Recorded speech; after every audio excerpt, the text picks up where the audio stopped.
अस्सलाम वालेकुम। आप देख रहे हैं खबर के साथ, मैं हूं अली सरवर। हुकूमत ने बजट पेश कर दिया जी। 17,573 अरब रुपए का बजट है। बहुत सारी चीज़ें उसमें महंगी की गई हैं। कुछ कहा गया है हुकूमत की जानिब से जी हमने तो बहुत कुछ सस्ता कर दिया। हालांकि जो एक बुनियादी सवाल जो रोज़ हम पूछते हैं बजट के बाद वो होता है कि जी अवाम दोस्त बजट है या नहीं है। ज़ाहिर अवाम दोस्त बजट तो नहीं कहा जा सकता, क्योंकि हुकूमत में शामिल जमातें भी किसी न किसी चीज़ पर एतराज़ वो भी कर रही हैं। अच्छा, अपोजिशन की जानिब से अगर हम बात करें तो कहा जाता है जी अपोजिशन का तो काम ज़ाहिर है तनकीद करना ही होता है, लेकिन आवाम की नुमाइंदगी तो ज़ाहिर हुकूमत के लोग भी कर रहे हैं, लेकिन अपोजिशन ज़्यादा आवाज़ें उठा रही होती है। अच्छा, एक तो इस पर हम बात करेंगे। दूसरी जानिब अली मोइन गंडापुर और PTI की जानिब से जो तहरीक चलाने का ऐलान किया गया खान साहब की जानिब से, और कहा गया था कि जनाब मेरे कारकुनान और मेरे लीडरान रहनुमा जितने भी तैयार हो जाएँ। तो कल जो कुछ हुआ वो सब ने देखा। अली मोइन गंडापुर साहब ने तो खुली धमकी दी है कि अब हम भी क्योंकि हम पर अगर फायरिंग हुई, पहले हम आए थे और फायरिंग की गई थी, हमारे लोग मर गए थे, तो इस बार हम पर फायरिंग की गई तो हम भी हथियार लेकर आएंगे, इस्लामाबाद आएंगे और ठोकेंगे भी। यानी कि फिर हम भी ज़ाहिर हथियार लेकर आएंगे तो फिर मारेंगे भी, और फिर जो भी होगा वो देखा जाएगा। तो ये ज़ाहिर इसको धमकी करार दे रही है हुकूमत और कह रही है कि जनाब ये रवैया दुरुस्त नहीं है। तो इसी पर हम बात करेंगे। सीनियर रहनुमा हैं पाकिस्तान तहरीक इंसाफ के अमजद न्याज़ साहब, साबिक डिप्टी स्पीकर PTI, हमारे साथ मौजूद हैं। अमजद न्याज़ साहब क्या कहेंगे? सबसे पहले मैं चाहूँगा थोड़ा सा, अच्छा ये बड़ी अहम डेवलपमेंट होगी क्योंकि जिस तरह की गुफ्तगू उन्होंने की है, और एक तरफ फिर खान साहब और उनकी पार्टी ज़ाहिर उम्मीदें लगाए बैठी है। अमजद न्याज़ साहब बहुत शुक्रिया। क्या कहेंगे? सबसे पहले बजट पर थोड़ा सा बता दीजिए मुझे। 17,573 अरब रुपये का ये बजट है और इसमें बहुत सारी चीज़ें महंगी भी की गई हैं। ज़ाहिर अवाम दोस्त बजट तो नहीं है, लेकिन आप किस हद तक देख रहे हैं कि इन हालात में ऐसे बजट की उम्मीद थी आपको, या बेसिकली आप ये देखें कि आप जो PDM-2 की गवर्नमेंट है जी उनका ये तकरीबन चौथा पांचवा बजट है। मुझे एक चीज बता दे जिन्होंने गरीब रेडी वालों के लिए कुछ किया हो, मजदूर के लिए कुछ किया हो, किसान के लिए कुछ किया हो। कुछ एक चीज बता दे जिसमें हम भी ये कहने पे मजबूर हो कि जी बहुत अच्छा बजट था। चलो एक गरीब की तो सुन ली गई। देखिए गरीब को तो इसमें कुछ भी नहीं मिला। मुझे बता दें आज किसान जो है उसकी पेस्टिसाइड महंगी हो गई है, खाद बीज महंगा हो गया है, उसकी बिजली जो है महंगी हो गई है, और उसकी फसलों की कीमत उसे मिल ही नहीं रही। चावल अपना प्याज चला गया, उसके बाद गंदम चली गई। देखिए अब उस किसान के पास तो वो क्या कि ना जहर खरीदने के लिए भी पैसे नहीं बचे। तो आप इस हालात में ये अच्छा, दूसरा आप ये कहते हैं जी कि लार्ज मैन्युफैक्चर चल रहे हैं जो हमारे ओवरसीज पाकिस्तानी जो हमारे भाई हैं, अगर अल्लाह उन्हें को खुश रखे, हमारी हम तो बेसिकली दिवालिया हो चुके हैं। अच्छा बात, अच्छा दूसरा देखिए मैं समझता हूं कि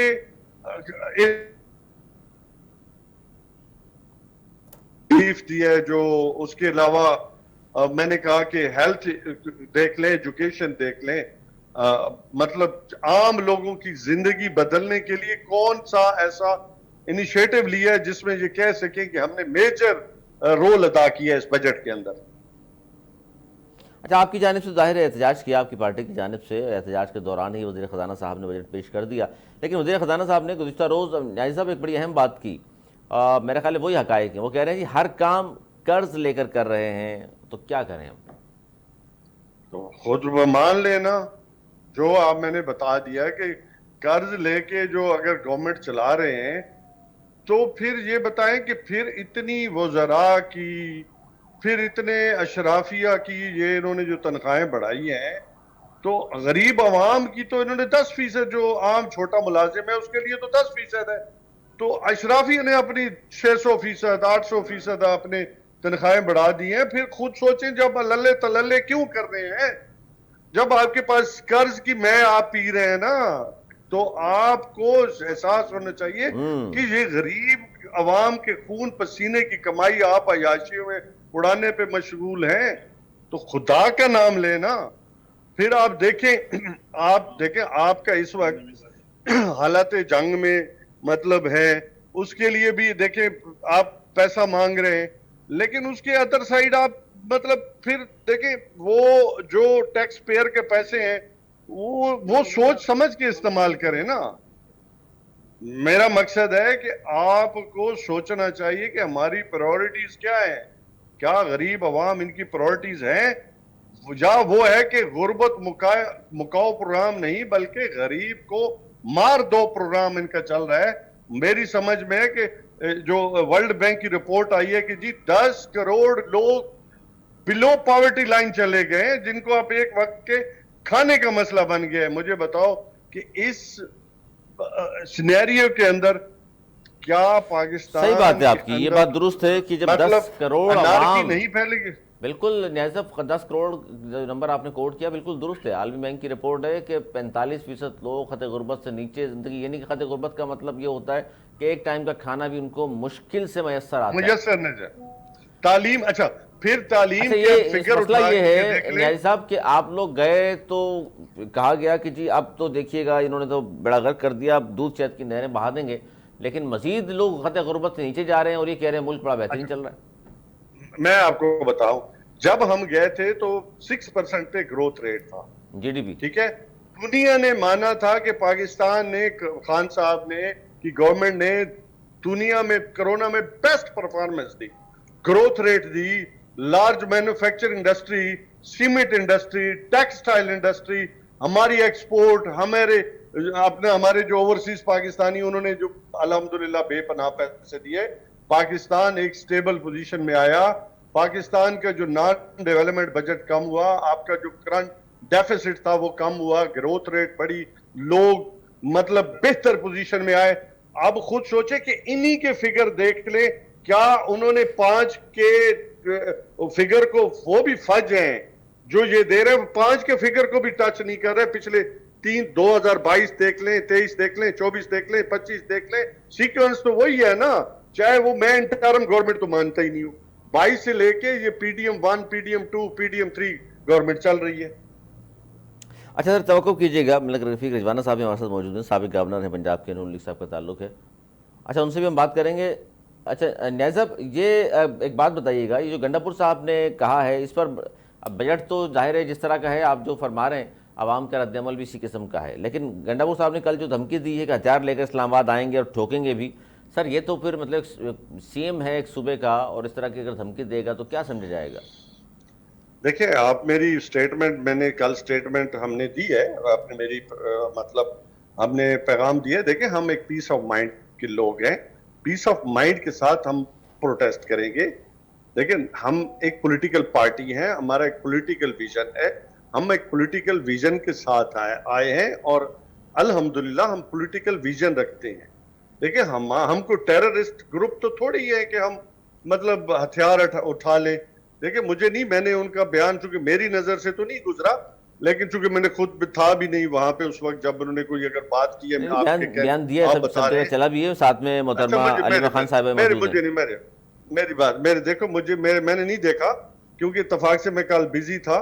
तो मैं तो समझता हूँ, देखो मैं तो पॉलिटिकल वर्कर हूँ और मेरे वालिद साहब से लेके आज तक खान साहब, हम सारे, खान साहब मेरा लीडर है, हमारा वेटरन इन चीफ है, वो हमेशा बात करते हैं, अमन की बात करते हैं, पाकिस्तान की सियासी नजरिए की बात करते हैं, रूल ऑफ लॉ की बात तो करते गंडापुर हैं। साहब किसकी पॉलिसी पे चल रहे हैं सर? मुझे नहीं पता, मैंने जब उसमें बयान पे तब आऊंगा ना, मैं अगर कुछ सुनूंगा कि उन्होंने क्या क्या क्या नहीं है, फिर तो मैं उस पर बात करता। ठीक है ना जी। अच्छा, ये यानी कि उनके जाती बयान समझा जाए। यार मैं देखो, मैं तो देखो, पॉलिटिकल पार्टी तो ऐसे बयान नहीं दे सकती ना। पॉलिटिकल पार्टी तो पीस ऑफ माइंड के साथ, अपने पॉलिटिकल विजन के साथ आती है ना अपने। देखो, और दूसरा देखो, जो जब तहरीक का ऐलान होगा तो वो खान साहब करेंगे ना, वो जब भी वो टाइम आएगा इंशाल्लाह ताला और उमर वो अयूब साहब सबको जो है कॉल लीड देंगे। करेंगे, ये बताया गया है कि उमर अयूब साहब लीड करेंगे इस बार, और क्या सारी तहरीक को, खान साहब वैसे तो लीड कर रहे होंगे जेल से, लेकिन बाहर जो है उमर अयूब साहब होंगे, ये बात दुरुस्त है सर? जी जी, उन्होंने एक अपना लाएमल दिया है खान साहब, वो सबको अपनी अपनी जो ड्यूटी है वो देंगे और इंशाल्लाह पॉलिटिकल जो भी विजन, मैंने पहले कहा कि पीस ऑफ माइंड के साथ आएंगे और पॉलिटिकल विजन के साथ आएंगे।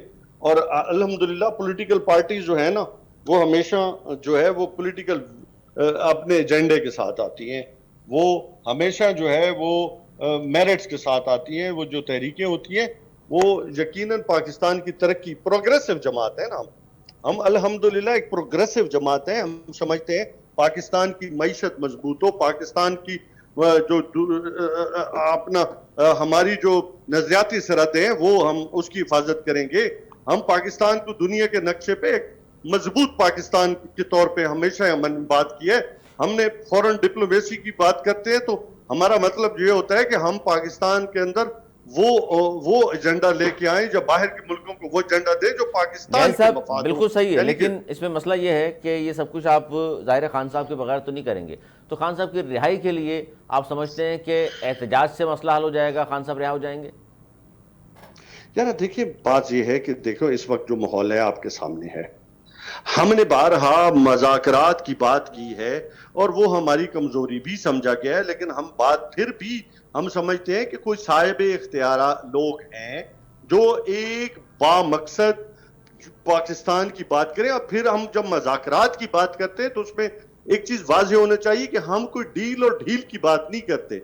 हम समझते हैं कि हम बात करेंगे रेस्टोरेशन ऑफ डेमोक्रेसी और अदलिया की आजादी, पाकिस्तान के अंदर इंडिपेंडेंट इलेक्शन कमीशन, पाकिस्तान की मईशत के लिए पाकिस्तान की फॉरेन पॉलिसी जो पाकिस्तान के मफाद में हो, और पाकिस्तान के अंदर जो लॉ एंड ऑर्डर इश्यूज हैं और जो हमारा दुश्मन हमारे दरवाजे पे मोदी खड़ा है उसके नजरियात के खिलाफ हमने खड़ा होना है। ताकि देखिए खान साहब जब ये जंग की हालत में है तो सबसे पहले मोदी के नजरियात को दुनिया के सामने किसने रखा? इमरान खान साहब ने और पाकिस्तान तहरीक इंसाफ की जितने भी फील्ड हमारे मार्शल, जुम्मात हैं। लेकिन वो दुरुस्त है, लेकिन फील्ड मार्शल साहब अगर अमेरिका जा रहे हैं तो वहाँ भी कहा गया ओवरसीज़ की जानिब से एहतजाज करेंगे, तो ये मुनासिब बात नहीं है। देखिए मैं समझता हूँ पता नहीं इसके अलावा किसी ने कॉल दी है मुझे, मेरे मतलब को कॉल दी है किसी ने? क्योंकि आपके पीटीआई का ऑफिशियल अकाउंट है, उसमें भी ये कहा गया है कि जी हम एहतजाज करेंगे। तो ये इस तरह की बातें भी साथ साथ चलेंगी तो फिर ना फिर मुज़ाकरात हो सकते हैं, ना फिर खान की रिहाई के हवाले से कोई बात आगे बढ़ेगी। देखिए अगर पाकिस्तान तहरीक इंसाफ के देखिए खान साहब की तरफ से कोई कॉल आई है ऐसी? सर ऑफिशियल ट्विटर अकाउंट तो आप ही का है।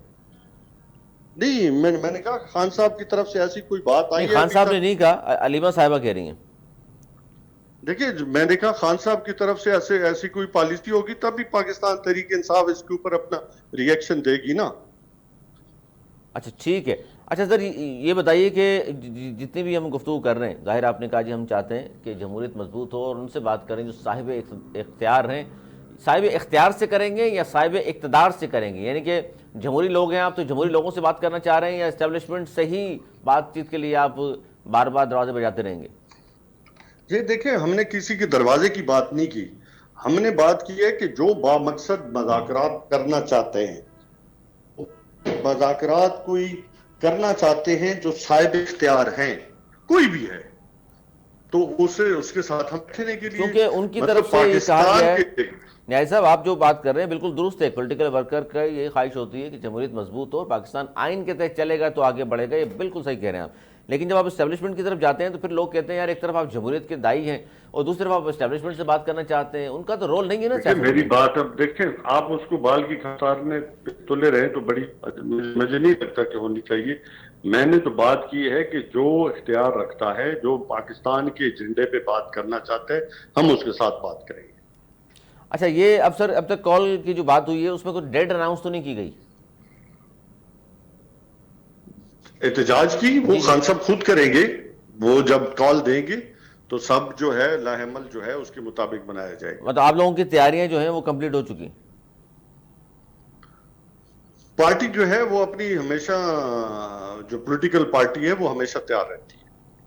अच्छा आप लोग ज़ाहिर उसके लिए तैयार हैं। अच्छा दोबारा मैं आऊँगा बजट के हवाले से जो हम बात कर रहे थे, क्योंकि ये बहुत बड़ा मसला होगा। आपको लगता है ये जो बाकी जो नून लीग के साथ इत्तेहादी हैं, इस तरह का जो बजट आया है जिसमें आवाम के लिए कोई बहुत ज़्यादा कुछ है नहीं, तो वो वोट देंगी इस बजट के लिए?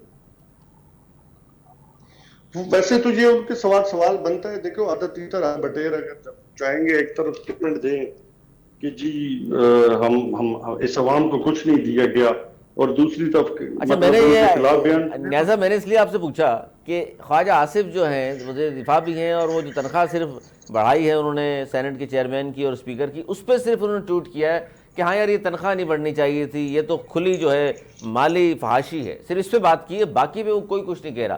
पीपल्स पार्टी ने कहा है कि जी सोलर के रेट बढ़ा दिए, 18% टैक्स आयद कर दिया, बाकी सब सही है, ये सिर्फ खराब है। इसलिए बोल रहा हूँ ये इक्का दुक्का सिर्फ बात आ रही है। देखें, जहां जहां पे भी अशराफिया की तनख्वाहें बढ़ी हैं तो सबकी कम होनी चाहिए ना।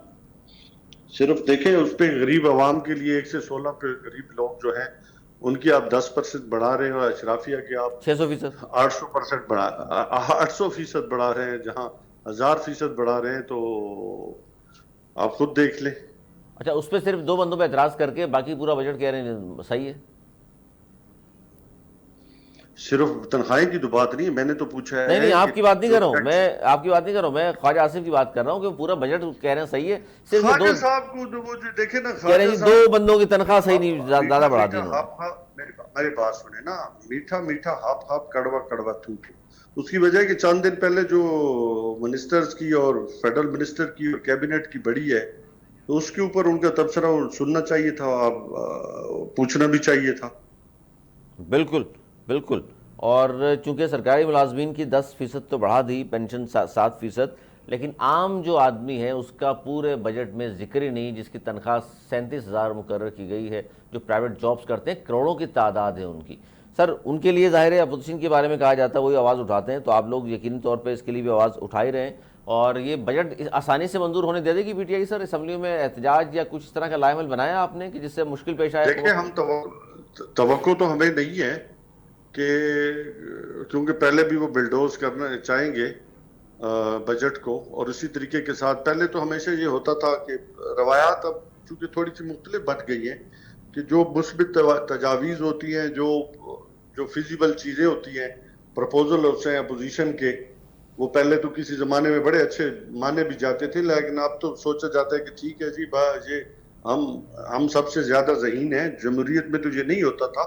जमहूरियत का मतलब तो यही है कि आपने हिज़्ब इख्तिलाफ की भी बात भी सुननी है, और गवर्नमेंट ने अपनी तजावीज़ भी देनी है, और उसमें जहाँ पे आवाम का फ़ायदा हो उसको मद्देनज़र रखा जाता है। लेकिन अब चूंकि फॉरेन 47 की गवर्नमेंट है, तो वो समझते हैं हम पाकिस्तान की दुनिया के सबसे बड़े ज़हीन हैं और अरस्तू हैं। ये सर फार्म 47 वाली बात जो है, ज्ञानचंद, सेनेटर ज्ञानचंद साहब भी मौजूद हैं पीपल्स पार्टी के, मैं उनसे जानना चाहूँगा कि उनके गवर्नर हैं पंजाब में, वो कह रहे हैं जी पूरा पाकिस्तान ही फार्म 47 है, उसके बावजूद भी ये सारे मान भी रहे हैं।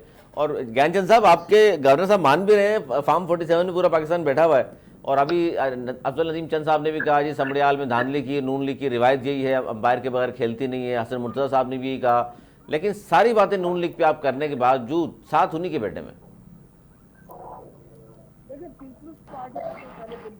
जी ज्ञानचंद साहब। पाकिस्तान में पीपल्स पार्टी का पहले दिन से मौकफ रहा है कि पाकिस्तान में फेयर और फ्री इलेक्शन हुए ही नहीं है। इसमें कभी ज्यादा कभी कम होता रहता है। लेकिन पीटीआई वक्त तो इल्जाम लगाते हैं वो खुद ही आरटीएस बैठने के नतीजे में है। ये तो जहांगीर तरीन के उस हेलीकॉप्टर की पैदाइश है। इनका पावर तो वो है ना। तो देखिए, पूरे सिस्टम में खराबियां हैं, इससे कोई इनकार नहीं है। ये चीज हम मानते हैं, इनको भी मान लेना चाहिए। ये कोई दूध के धुले हुए नहीं है। इन्होंने भी 2-4 साल जो बदतरीन परफॉर्मेंस की, इनको इफ्तार पे बिठाया गया और एक पेज बना के दे दिया गया। और अब भी तो, और अब किसने पेज बना के दिया सर इस हुकूमत को? देखिए, पेज तो अभी हमारे ठीक चल रहे हैं। कल वो उलट पुलट भी हो सकते जैसे इनके हो गए। लेकिन इनकी बैड गवर्नेंस और गलत पॉलिसियों अना की वजह से हुए। बाकी हमारा देखते हैं कोई कौन सा पंगा बनता है कि नहीं बनता है। मतलब आप लोग बगैर तो हम चल नहीं पा रहे हैं। हाँ, आप लोग मतलब अच्छा खेल रहे हैं। देखो, हम डेमोक्रेटिकली डेमोक्रेसी को जैसे भी हैं उन चीजों को कबूल करते हुए कहते हैं कि पाकिस्तान के जो भी हालात हैं उनको हम कबूल करते हैं। पाकिस्तान का सिस्टम जो है, यहाँ पे एस्टेब्लिशमेंट का रोल जो है, उसको मानते हुए आगे चल रहे हैं। ये तो लोग इनके उनके पाँव में बैठ कर ये कर रहे थे ना। अच्छा, ये लोग पाँव में बैठे हुए थे और आप लोग सर कहाँ बैठे हुए? नहीं, हम पाँव में नहीं बैठे हुए, हम बात करके बैठे हुए हैं कि भाई आप अपनी लिमिट्स में रहकर करें, आपकी अपनी अहमियत है, लेकिन मुल्क में डेमोक्रेसी को पनपने दें। हम नहीं कह रहे हैं कि मुकम्मल डेमोक्रेसी को फॉलो करें, लेकिन उसको ग्रो होने दें। जिससे भी हालात है उसमें पार्लियामेंट के माने। हमने कभी नहीं कहा है कि भाई मुकम्मल तौर पे किसी इदारे का कोई रोल खत्म हो गया है, वो होता है, लेकिन जब साथ बैठकर बात करते हैं तो कोई न कोई रास्ता निकलता है। तो इनको तो लाकर बिठाया गया था।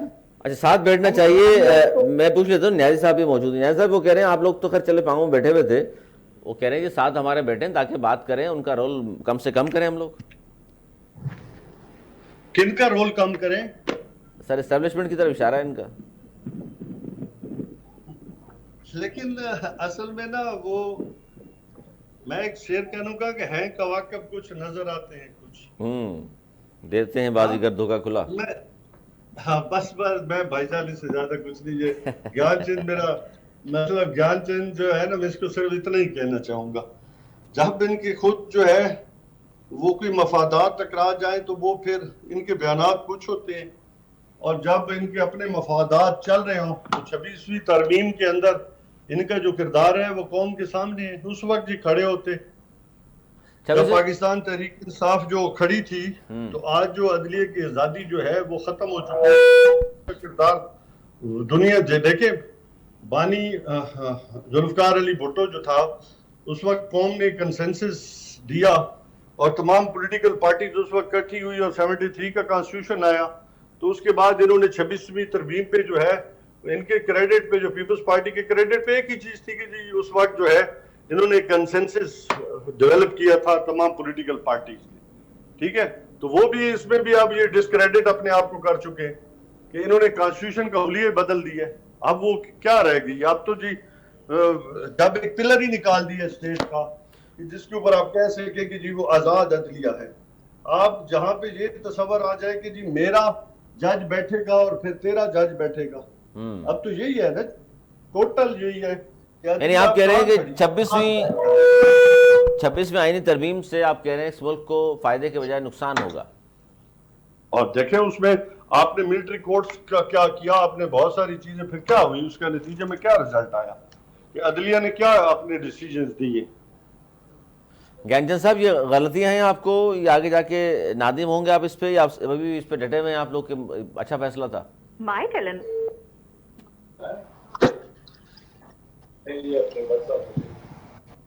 जी ज्ञानचंद साहब, ज्ञानचंद साहब, ये 26वीं आईनी तरमीम में गलती है आपकी, या इस पे अभी तक आप फख्र महसूस कर रहे हैं? ये पीटीआई वालों ने जो जुडिशरी को पोल्यूटेड कर दिया था ना, उसको साफ करने के लिए जरूरी था। अच्छा, इन्होंने जो पार्लियामेंट में कॉन्स्टिट्यूशन को नजरअंदाज करके एक्शंस लिए थे, उसको उस गन को साफ करने के लिए कुछ तो करना था ना। तो मैं नहीं कह रहा कि मुकम्मल तौर पे वो ठीक है, लेकिन हमारा तो पुराना एजेंडा था, चार्टर ऑफ डेमोक्रेसी में था कि कॉन्स्टिट्यूशन कोड बनेगी, यहाँ पे तो बैच बनी है। ये कोई आज का पीटीआई के जन्म से पहले का है, पहले से पीपल्स पार्टी का एजेंडा था कि कॉन्स्टिट्यूशनल कोर्ट बननी है।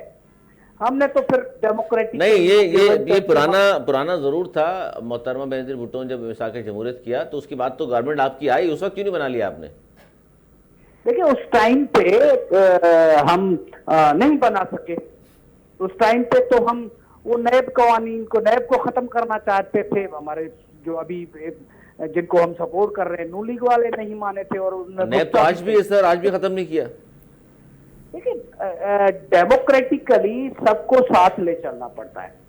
जब कोई नहीं मानता है तो कॉन्स्टिट्यूशन में अमेंडमेंट आपको लाना मुश्किल हो जाता है। अगर नंबर्स में भी आप चले जाएं तो उसका मुल्क को फायदा नहीं होता है। आप अपनी अना तो पूरी कर सकते हैं, हम शायद इसको मेजॉरिटी वोट से कर लेते हैं, लेकिन उसका वो इम्पैक्ट नहीं आता। हम आज भी कहते हैं कानून पे कानून बनाने के बजाय एक ही कानून को मजबूत करो, जो नहीं हो रहा है।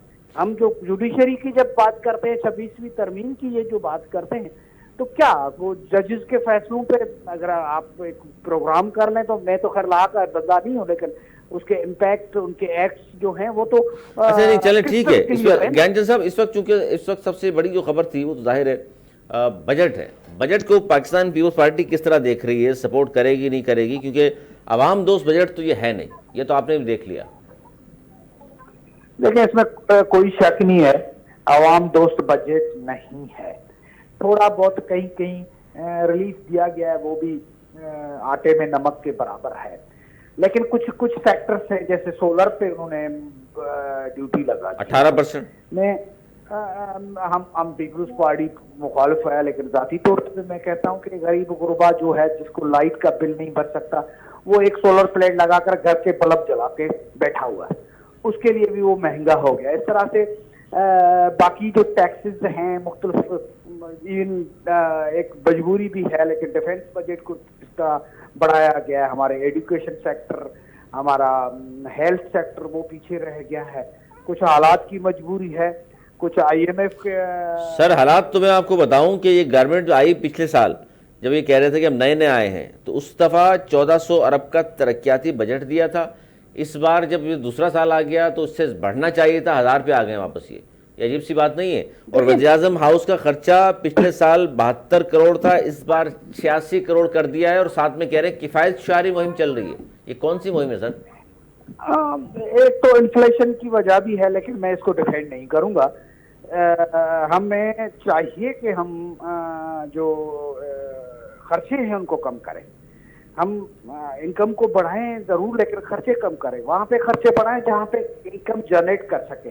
ये एडमिनिस्ट्रेटिव साइड पे जो खर्चे हैं, इसको हम ना सपोर्ट करते हैं, उनकी क्या मजबूरी है। और ये जो स्पीकर और चेयरमैन सेनेट की तनख्वाह बढ़ी, जिस पर ख्वाजा आसिफ साहब कह रहे हैं माली फहाशी हुई है, ये देखिए, मैं इस पर जरा मुख्तलिफ सोचता हूँ, क्योंकि एक पार्लियामेंट है जिसकी, मैं जब सेनेट में था तब भी ये डिस्कशन हुई थी, रजा रब्बानी हमारे चेयरमैन थे, तो डिस्कशन हुई थी कि भाई सेनेट या नेशनल असेंबली, पार्लियामेंट के जो भी मेंबर्स हैं उनकी तनख्वाह कम से कम हाई कोर्ट के जजेस के बराबर कर दो, वो भी लेजिस्लेशन करें, उनको स्टाफ भी जो बाकी दुनिया में मिलता है।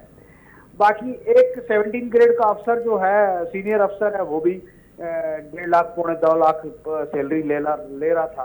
फिर पॉलिटिकल लोगों के अपने भी है। ये कोई बड़ा इतना इजाफा नहीं है। 800% इजाफा हुआ है सर। टाइम पे नहीं करते, नेक्स्ट पे छोड़ देते तो अच्छा था। ज्ञानचंद साहब, 800% इजाफा हुआ। दूसरी बात आप कह रहे हैं कि जी चूंकि दुनिया भर में होता है। सर दुनिया भर में मजदूर की तनख्वाह ये होती है 37,000 मुकर्रर की। इस बजट में उस पर बात तक करना पसंद नहीं की वजीर खजाना साहब ने कि वो पिछले साल 37,000 थी, 1 रुपये का इजाफा नहीं किया। भाई वजीर खजाना भी हमें IMF के पेज ने दिया है या एस्टेब्लिशमेंट के पेज ने दिया है, वो तो अवामी बंदा है नहीं, उनकी बात छोड़ो। तो लेकिन फिर जनरली जो बजट पेश होने जा रहा है, पार्लियामेंट से पास होना है, वो तो नून लीग को और पीपल्स पार्टी को भी किसी ने बिठाया ही होगा ना सर, ऐसे खुद से तो सारे काम नहीं हो रहे। नहीं, बिठाने के वाले पीपल्स पार्टी नहीं है। पीपल्स पार्टी ने देखा कि अगर हम नहीं इनको सपोर्ट करेंगे तो नतीजतन क्या होगा। और आपने पहले PTI को दावत दी थी, पहले PTI को दावत दी थी आप लोगों ने। देखिए, हम तो चाह रहे थे कि भाई इस इलेक्शन के बाद कोई बहरान खत्म हो, लेकिन PTI वाले खुद बैकअप कर गए थे। हम तो उनसे भी नेगोशिएट अभी भी करना चाहते हैं कि भाई आओ अपने मुल्क के लिए, अपने पॉलिटिकल, ये बड़ी अच्छी बात, ये बहुत अच्छी बात। ज्ञानचंद साहब, ये आई अप्रिशिएट की, ये अच्छी बात की। नायब साहब, ये पीपल्स पार्टी जमहूरी जमात है, वो कह रहे हैं कि हम तो अभी भी चाहते हैं कि आए बैठे बात करते हैं ताकि कोई रास्ता निकलेगा, आगे बढ़ेंगे।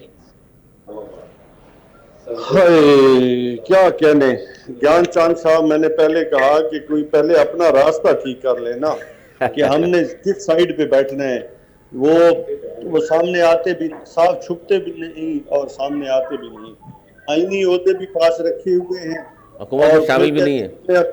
अब हमने अपोजिशन का रोल भी अदा करना। देखो, पहले तो ये आईनी ओहदों से अलग हो के ना, पहले अपनी साइड का एक तयन कर ले, ठीक है ना। तो कल इन्होंने वही काम करना है। इन्होंने अगर वही पुरानी तनख्वाह पे अपने जो है वो बैठ जाना है गवर्नमेंट को वोट दे के, तो फिर अपनी पोजीशन क्यों खराब करते हैं। एक साइड पे लगे ना, ये कहें कि नहीं हम अच्छे भी हैं और हमें लोग बुरा भी कोई ना कहे, हम वोट भी मतलब उस गवर्नमेंट को दें जो गरीब मुकाओ प्रोग्राम चला रही है, या गुर्बत मुकाओ प्रोग्राम नहीं, बल्कि मैं समझ अवाम दुश्मन बजट आ गया ना जिसको कह सकते हैं, तो फिर तयन तो फिर ये अपने अंदर लेके है ना, अगर ये उनको वोट नहीं करते तो फिर वो बजट कैसे पास कराएगी? पहले ये अपने अंदर क्लैरिटी तो लाए ना, अपने विजन में क्लैरिटी लाए कि हमने किस साइड पे खड़ा होना है। अच्छा, क्लैरिटी आपको लग रहा है नहीं है, लेकिन ये जो हाथ बढ़ा रहे हैं आपकी जानिब बात करने का, तो आप जब ही जवाब देंगे जब ये आपको लगेगा कि ये हुकूमत से बाहर आ गए हैं और अब बात की जा सकती है। देखिए, पहले बाहर आना जरूरी है ना, पहले बाहर आना जरूरी है कि नहीं जरूरी है? तो आप समझ रहे हैं कि इनको बाहर आएंगे तो ही बात होगी, फिर तो गवर्नमेंट ही गिर जाएगी सर, फिर क्या बात करेंगे इनसे आप? मैं तो यही तो कह रहा हूं ना कि जब पहले बाहर आए ना, पहले बाहर आए और ये कौम को कहें, माफी मांगे कि हमने 26वीं तरमीम जो थी वो हमने गलत पास की, हमने मतलब जो हमने गलत फैसले लिए कौम के मफाद में नहीं थे, उस पर माफी मांगे। इस बात पे माफी मांगे कि हमने फॉर्म 47 की गवर्नमेंट को हमने सपोर्ट किया और गवर्नमेंट बनाई, जो हक था पाकिस्तान तहरीक इंसाफ का। ये तो बात ज्ञानचंद साहब हैरत अंगेज़ बात है कि आपके लोग फॉर्म 47 की हुकूमत भी कहते हैं नून लीग को। आपके गवर्नर पंजाब ने भी कहा कि जी पूरे पाकिस्तान में फॉर्म 47 ही चला, सबको पता है कौन जीता कौन हारा था। तो ये अजीब सी बात नहीं है कि मानते भी हैं आप लोग सारी चीज़ों को, फिर खामोशी भी इख्तियार कर लेते हैं? देखिए, जब हम हालत जंग में थे, ये कहते हैं ना कि आप क्लियरिटी लाए किस साइड पे खड़े हैं। हम तो यही तो कह रहे हैं कि आप डेमोक्रेसी के साथ खड़े हैं, एस्टेब्लिशमेंट के साथ खड़े। पीटीआई वाले ये तो फैसला करें ना। वो इनका जो लीडर है जेल में से भी फरमाइशें करता है कि एस्टेब्लिशमेंट से बात करूंगा, पॉलिटिकल लोगों से नहीं करूंगा।